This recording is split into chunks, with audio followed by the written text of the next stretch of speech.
कभी कभी एक इंसान के मन की एक छोटी सी गलती पूरे दुनिया को खाक बना सकती है। सोचिए, एक बटन, सिर्फ एक बटन, और सेकंडों में करोड़ों जिंदगियां मिट जाए। नमस्कार दोस्तों, मैं हूं अनिल और आप देख रहे हैं साइक टैंक, जहां हम मानव दिमाग के सबसे गहरे रहस्यों को समझते हैं। आज का विषय है न्यूक्लियर डिसीजन मेकिंग साइकोलॉजी, यानी जब किसी नेता या सैन्य अधिकारी को यह तय करना पड़े कि क्या मैं न्यूक्लियर हमला करूं या नहीं, तो उसके दिमाग में क्या चलता है। साल था 1983 का। ठंडी रात, मॉस्को के पास सोवियत यूनियन का एक टॉप सीक्रेट मिलिट्री सेंटर, नाम था सुपरनोवा 15। वहां ड्यूटी पर था एक अधिकारी, स्टैनिस्लाव पेस्कोव। उसकी जिम्मेदारी थी, अगर अमेरिका कोई न्यूक्लियर मिसाइल दागे तो वह तुरंत रेड अलर्ट जारी करे। रात के 12:40 हुए थे। अचानक अलार्म बजा और स्क्रीन पर लाल अक्षरों में लिखा था, न्यूक्लियर मिसाइल डिटेक्टेड। पूरे कंट्रोल रूम में अफरा तफरी मच गई। सिस्टम बता रहा था कि अमेरिका की मिसाइलें सोवियत यूनियन की ओर बढ़ रही है। अब पेस्कोव के सामने सिर्फ 2 मिनट थे, या तो न्यूक्लियर जवाबी हमला करे या इसे सिस्टम की गलती माने। यह था वो पल जब एक इंसान, एक बटन और पूरी मानव सभ्यता एक दूसरे के सामने खड़े थे। अब यहाँ असली खेल शुरू होता है, जो कि दिमाग का है। पेस्कोव ने सिस्टम की रिपोर्ट पर भरोसा नहीं किया, क्योंकि उसके अंदर चल रही थी परसेप्शन वर्सेस इमोशन की लड़ाई। उसने सोचा, अगर अमेरिका हमला करता है तो वह सिर्फ एक मिसाइल नहीं भेजता, दर्जनों भेजता। यह सोच उसे रोकती है इमीडिएट रिएक्शन से, यानी उसने इमोशन को कंट्रोल किया और रेशनल थिंकिंग को एक्टिव किया। यही है न्यूक्लियर डिसीजन मेकिंग साइकोलॉजी का पहला लेसन। संकट के समय डर नहीं, तर्क काम आता है। अब सोचिए, अगर कोई और व्यक्ति होता जो अमेरिकी दुश्मनी से भरा होता, या जिसे लगता कि हमेशा अमेरिका ही हमला करेगा, तो क्या वो बटन दबा देता?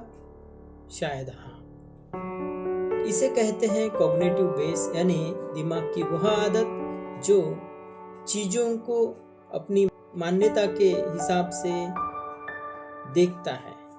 आइए इसका एक उदाहरण देखते हैं। कन्फर्मेशन बेस, जो मैं पहले से मानता हूं वही सही है।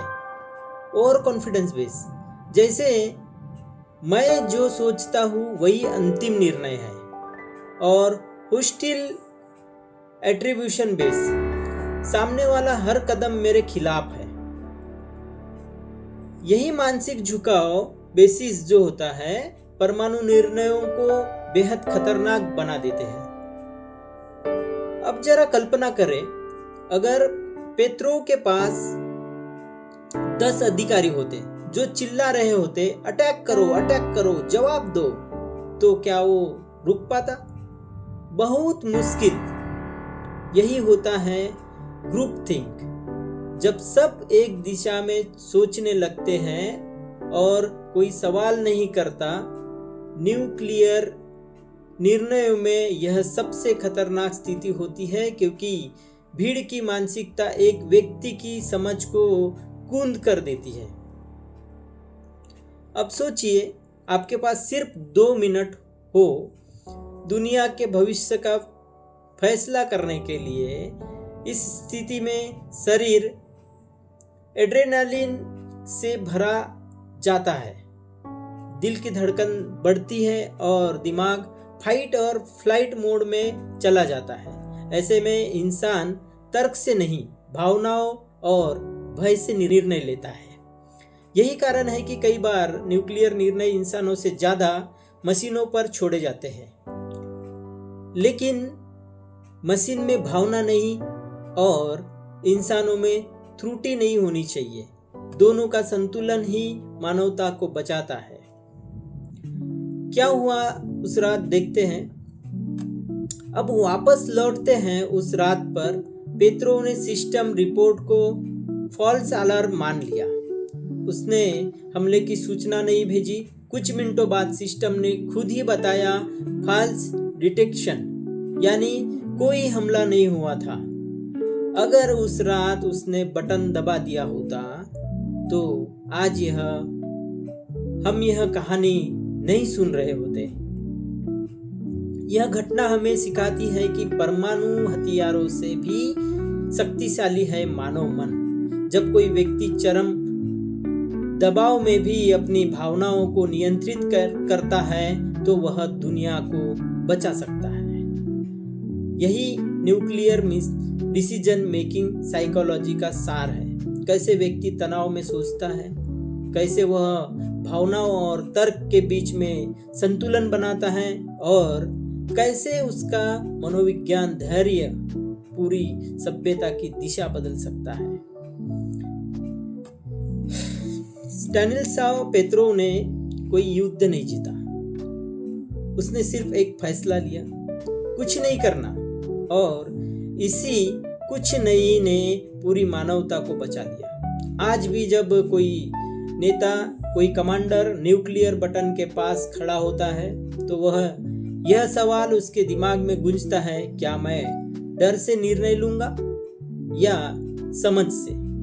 याद रखिए दोस्तों, न्यूक्लियर शक्ति असली खतरा नहीं है। असली खतरा है मानव मन की अस्थिरता। मैं हूं अनिल, आप देख रहे हैं साइक टैंक यूट्यूब चैनल, जहां हम हर हफ्ते उतरते हैं इंसान के दिमाग के सबसे गहरे कोनों में। अगर ये कहानी पसंद आई तो लाइक करें, शेयर करें और सोचिए, अगर वो बटन आपके सामने होता तो आप क्या करते।